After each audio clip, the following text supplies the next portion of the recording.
చిన్న మాట వింటావా? ఎక్కువ వేడున్నా తట్టుకోలేము, ఎక్కువ చలున్నా తట్టుకోలేము. మధ్యలో ఉండాలి.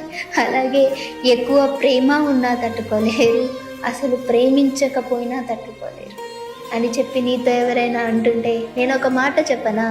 నువ్వు ఎక్కువ ప్రేమిస్తున్నా ఏదో ఉంది అంటారు, అసలు ప్రేమించకపోయినా సంథింగ్ ఇంకేదో నడుస్తుంది అంటారు. నువ్వు ఎలా ఉన్నా సరే, కాన్స్టెంట్గా ఉన్నా సరే, ఈ నరం లేని నాలుక 4 విధాలుగా కాదు కదా, 40 విధాలుగా కూడా మాట్లాడగలదు.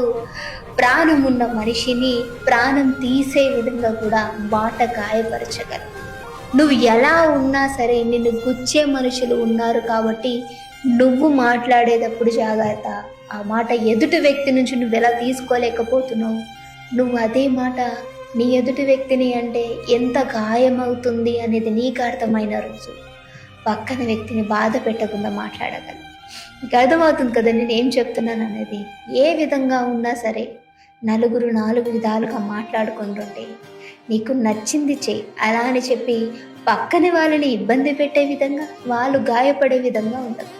అలాంటి బిహేవియర్ మంచిది కాదు.